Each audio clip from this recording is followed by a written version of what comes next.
বিসমিল্লাহির রহমানির রহিম। অষ্টম শ্রেণীর সুপ্রিয় শিক্ষার্থী বন্ধুরা, আজকে আমি তোমাদের গণিত ক্লাস নিয়ে হাজির হলাম। আজকে করব তোমাদের প্রথম অধ্যায়, গণিত বইয়ের প্রথম অধ্যায় আছে প্যাটার্ন। এই প্যাটার্ন থেকে আলোচনা করব। প্যাটার্ন অধ্যায়ের আজকে আমি আলোচনা করব তোমাদের বইয়ের 11 নম্বর অঙ্কটা। তোমাদের বইয়ের 11 নম্বর অঙ্কটা একটু তোমরা দেখো। জ্যামিতিক চিত্রগুলো কাঠি দিয়ে তৈরি করা হয়েছে। প্রথমে একটা আয়তক্ষেত্র আছে, তারপর এটার মধ্যে দুইটা আয়তক্ষেত্র আছে, তারপরে চিত্রের মধ্যে 3টা আয়তক্ষেত্র আছে। আমি আশা করি তোমরা এই চিত্রটা ভালো করে দেখতে পারছো। তোমাদের প্রথমে বলছে, ক নম্বরে বলছে কাঠির সংখ্যার তালিকা তৈরি করো।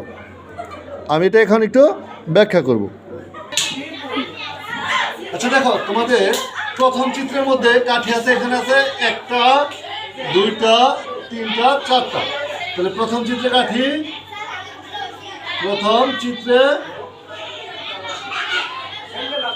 কাঠি সংখ্যা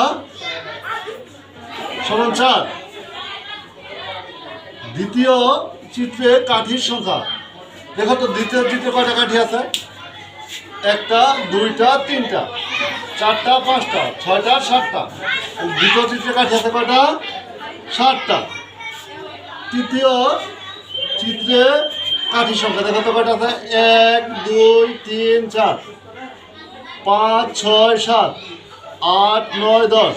তাহলে তৃতীয় চিত্রে কাঠির সংখ্যা আছে 10টি।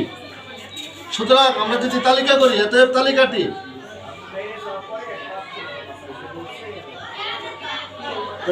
কি হবে? 4, 7, 10। আমি আশা করি তোমরা এটা বুঝতে পারছো। তারপর কোথাও সমস্যা হলে আমাকে বলবে। সুপ্রিয় শিক্ষার্থীরা, আমরা প্রথম ক নম্বরে কাঠির সংখ্যার তালিকা তৈরি করছি।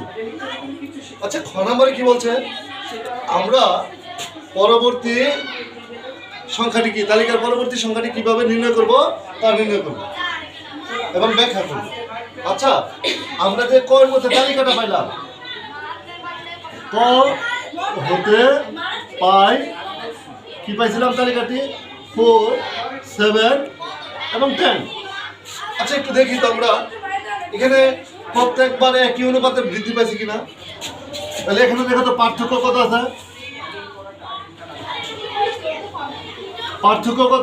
এই পদ থেকে এই পদের পার্থক্য কত আছে? 3। আবার এই পদ থেকে এই পদের পার্থক্য কত আছে? 3। সুতরাং আমরা কি দেখতে পেলাম? যে প্রতিবার পার্থক্য হচ্ছে 3। এখন তাহলে এই 4 থেকে 7, 4-এর সাথে এই পার্থক্যটা যোগ করলে 7 হয়, 3 যোগ করলে 7 হয়। 7-এর সাথে আবার এই পার্থক্যটা যোগ করলে 10 হয়। তাহলে 10-এর সাথে আবার যদি পার্থক্যটা যোগ করি, আমার পরবর্তী পদটা পেয়ে যাব। পূর্ববর্তী পদের সাথে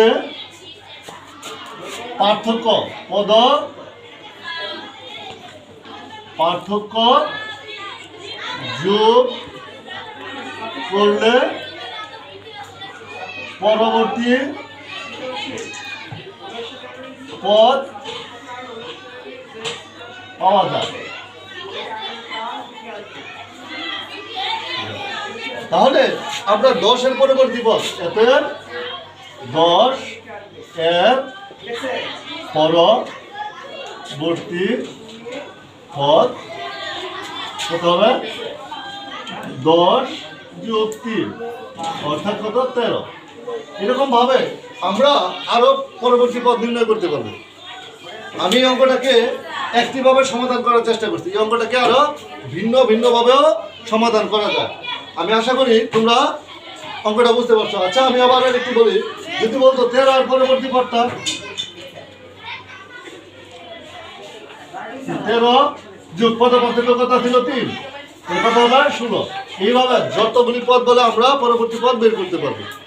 তবে যদি আমাকে অনেক গ্যাপ দিয়ে পরের পদ বের করতে বলে তাহলে আবার বীজগণিত রাশি সাহায্য নিতে হবে। আমি তারপর বীজগণিত রাশি বের করার অঙ্কটা পরবর্তী ক্লাসে করবো। ধন্যবাদ তোমাদের সবাইকে।